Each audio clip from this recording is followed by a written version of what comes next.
আমাদের শরীর একটা জটিল সিস্টেম। শরীরের নিজস্ব নিয়ম আছে। নিয়মের বাইরে চললেই হতে পারে দীর্ঘস্থায়ী ক্ষতি। কিন্তু আধুনিক জীবনধারায় খুব কম মানুষই আছেন যারা সব কাজই সময় মতো করতে পারেন বা করে থাকেন।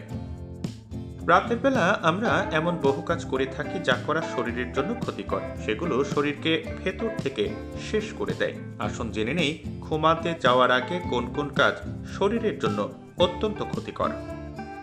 গভীর রাতে ডিনার করে সঙ্গে সঙ্গে বিছানায় শুয়ে পড়া খুবই খারাপ অভ্যাস। আপনি যদি রাতে দেরি করে ঘুমান তাহলে আপনার শরীরের পুরো হরমোন সিস্টেমে ব্যাঘাত ঘটে এবং এনজাইমের ভারসাম্য বিঘ্নিত হয়। এর ফলে মেটাবলিজম ধীর হয়ে যায় এবং আপনি ধীরে ধীরে অনেক ধরনের রোগের শিকার হন। যদি ঘুমানোর ঠিক আগে সিগারেট মদ পান করেন তা অবিলম্বে পরিবর্তন করুন। এটি আপনার শরীরকে রোগের বাসা বানিয়ে দিচ্ছে। বেশিরভাগ মানুষই রাতের খাবারের পরপরই বিছানায় শুয়ে পড়েন। এই অভ্যাসও ঠিক নয়। এতে হজমের সমস্যা হতে পারে এবং বিপাক প্রক্রিয়াও ধীর হয়ে যেতে পারে। তাই রাতের খাবার খাওয়ার পর অন্তত 10 মিনিট হাঁটুন।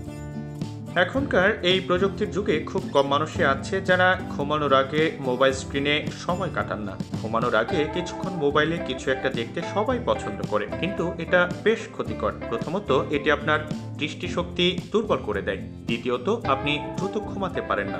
এবং তৃতীয়ত, স্ট্রেস হরমোন কর্টিসলের পরিমাণ বৃদ্ধি পায় এর ফলে।